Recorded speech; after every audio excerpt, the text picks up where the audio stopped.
ಬಾಯಾಗ ಬಿಡ್ಲಾಕ್ ಬಾ ಅಪ್ಪ ಅಂದ್ರೆ ನಮ್ಮ ಹುಡುಗರು ಅಂದ್ರೆ ಅರ್ಜಿ ಮಕ್ಕಳು ಹೆಂಗ್ ಮಾಡ್ತೀರಿ ಮಾಡಿ ನಾ ಬನಾಲತ್ತ. ಅದಕ್ಕೆ ಪ್ರಾಮಾಣಿಕವಾಗಿ ರೈತ ಸಂಘದಾಗ ಉಳಿರಿ. ಮತ್ತೆ ನಿಮ್ಗೆ ಏನಾರ ಅನಾಹುತ ಬಂದ್ರೆ ನಮ್ಮ ರೈತ ಸಂಘ ಸದಾ ಬಂದ್ ಐತಿ, ಅದಕ್ಕೆ ತಯಾರದ ನಾವು.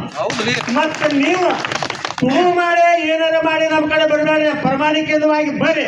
ರೈತ ಸಂಘದಾಗ ಎಲ್ಲಾರು ನಾವು ಬೆಂಬಲ ಇರ್ತೀವಿ. ಯಾರು ಪೊಲೀಸ್ ಡಿಪಾರ್ಟ್ಮೆಂಟ್ ಇರಲಿ, ಯಾರು AC ಇರಲಿ, ಯಾರು DC ಇರಲಿ.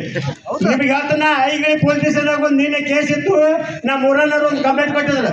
ನಾ 10 ಟೈರ್ ಹಾಕೊಂಡು ಹೋಗಿ ದೂರ ಕೂತೀನಿ ಗಿಡದ ಬಡ್ಯಾಗ. ಯಾರ PSI ಒಳಗೆ ನಡೆದ್ರು ಅಂತ ಹೇಳಿ ಅವ್ರೊಂದು 10 ಟೈರ್ ಹಾಕೊಂಡು ಯಾರು ಕೂತಾರ ಅವ್ರು ಒಳಗೆ ಬಿಡಪ್ಪ ಮೊದಲು ಅಂದ್ರು. ನಾ ಒಳಗೆ ಬಂದು ನಮಸ್ಕಾರ ರೀ ಸರ್ ಅನೇ ಏನು ಇವ್ರು ಕಂಪ್ಲೇಂಟ್ ಕೊಟ್ಟಾರ ಹೆಂಗೆ ಸರ್, ಇವ್ರಿಗೊಂದು ಅರ್ಧ ತಾಸು ನನಗೆ ಟೈಮಿಂಗ್ ಕೊಡ್ರಿ, ಹೊರಗೆ ತೊಗೊಂಡು ಹೋಗ್ತಾನೆ. ನನಗೆ ಮೇಕಿತ್ತಂದ್ರೆ ನೀವು ತೊಗೊಂಡು ಬಿಡ್ರಿ. ಅವಾಗ ಎಲ್ಲಾನು ಹೊರಗೆ ಕರೆದು ನಿಮ್ದೇನೈತಿ ಕೇಳಿ ಸಾಮಾನ್ಯ ಅರ್ಧ ಬಿಡು, ಅರ್ಧ ತಗೋ.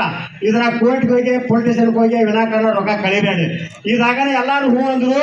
ಹೊರಗೆ ಬಂದಿವು, PSI ಆಗಿದ್ವಿ, ನಮ್ಮ ಕೇಸ್ ನಾವು ತಕೊಂಡು ಹಿಂದೆ ಹೋಗ್ತೀವ್ರಿ ಸರ್ ಅಂತ. ಏನಪ್ಪ ನಮ್ಗೆ ಏನೂ ಕೊಡೋದ ಹೊಕ್ಕೇನಂದ್ರೆ ಅವ್ರು ಏನು ಕೊಡೋದ ಹೊಕ್ಕೇನಂದ್ರೆ ನಾ ಅಲ್ಲಿ ಸಾಹೇಬ್ ನಾವು ಮುಗಿಸ್ಕೊಂಡು ಹೊಂಟದ್ವಿ, ನಿಮಗೆ ಯಾಕೆ ಕೊಡೋದ್ರಿ ರೊಕ್ಕ ಅನ್ಯ? ಅದಕ್ಕೆ ನಾವು ಮುಗಿಸ್ಕೊಂಡು ಬಂದೀವು. ಈಗ ರೈತ ಸಂಘದ ಪ್ರಾಮಾಣಿಕವಾಗಿದ್ರ ಮಾಡೋನು. ಮತ್ತು ಕಬ್ಬು ಹೋಗ್ತಾವು ನಮ್ಮ ಜವಡವ ಅಲ್ಲತೈತಿ. ನಮ್ಮ ಎದ್ಯಾಗ ಒಬ್ರು ಅದಾರ ಈಗ ಕಬ್ಬು ಕಳೆದು ಹೋಗ್ಲು ಮರ ಕಡ್ಲೆ ಹಾಕೋದನಿ ಅಂತಾರ. ಬಾದರ್ ಮಕ್ಕಳ ನಂದು 4 ಎಕರೆ ಕಬ್ಬು ಐತಿ. ಈಗ ನಾನು ಕಬ್ಬು ಕಳೆದು ಕಡ್ಲೆ ಹಾಕೋ ಮಗನ ಅದನಿ.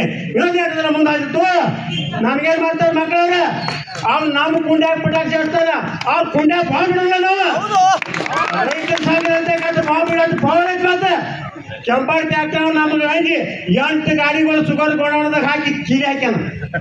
ಇವತ್ತು ಬೇಕಾದ್ರೆ ಪ್ರತ್ಯಕ್ಷ ತೋರಿಸ್ತು ನಡ್ರಿ. ಯಾವ್ದ್ರಿಂದ ಈ ಪಿಸ್ತೂಲ್ ಕಂಟ್ರಿ ಐತಿ ನೋಡ, ಈ ಕಂಟ್ರಿ ಪಿಸ್ತೂಲ್